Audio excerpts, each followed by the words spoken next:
Darija Aleksandrovna Koropkina, hrabra ruska bolničarka.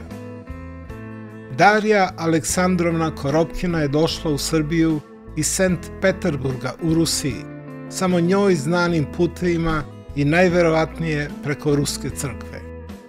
Boravila je kratko u Valjevu i odmah je došla na prvu liniju fronta na Drinu. Bilo je to početkom septembra 1914. godine na Drini, gde su se vodile žestoke borbe. Darija je bila bolničarka Drinske divizije drugog poziva koja je sprečavala 42. Austro-Ugarsku diviziju da pređe Drinu. U teškim borbama kod Kurtovića Kolibe Darija je previjala srpske borce takvim žarom i odvažnošću do tada neviđenim. Samo u jednom danu, po svedočanstvu srpskih oficira, previla je Ruskinja preko 100 srpskih ranjenika. Mnogi su umrli na njenim rukama, a za svakoga je imala reči ohrabrenja i milosrdnosti. Sam njen izgled, dok je na prvoj liniji pod eksplozijama bombi i puščane municije hitala od ranjenika do ranjenika, bio je više nego dirljiv. Na sebi je imala srpsku vojničku bluzu i suknju zatvorene boje do članaka. Na glavi je imala šajkaču koju je bila spustila do ušiju, tako da joj se od smeđe kose video samo poneki pramen. Preko ramena je nosila torbicu sa malo zavoja koju je koristila samo za najteže ranjenike, a dobrotu i milosrdnost davala je svima.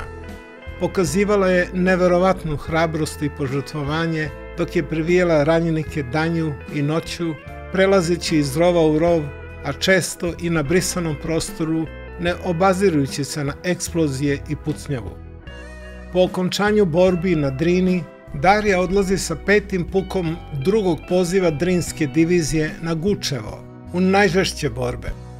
U rano jutro, 2. oktobra 1914. godine, Darija je spakovala zavoje i lekove i obavestila komandanta da ide da previja ranjenike u 2. bataljon kod majora Miloja Jelisijevića, koji se nalazio na Eminovim vodama.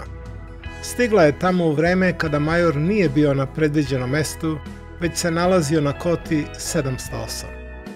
Iz Zemunice je htela da se javi majoru i zatraži odobrenje da i ona dođe na pomenutu kotu gde je bilo mnogo ranjenika. Čekajući u Zemunici kod adjutanta 6. prekobrojnog puka da dođe na red da govori preko telefona, poginula je. Jedna neprijateljska granata udarila je u Zemunicu i ubila adjutanta, kapetana Milutina Milojkovića i Dariju Aleksandrovnu. Milutin i Darija sahranjeni su zajedno neposredno iza rovova poslednje srpske odbrane na Eminovim vodama. Njihove kosti, zajedno sa 4000 izginulih junaka sa Gučeva, su prenete 1929. godine u spomen kosturnicu na Gučevu. Oktobra 2014.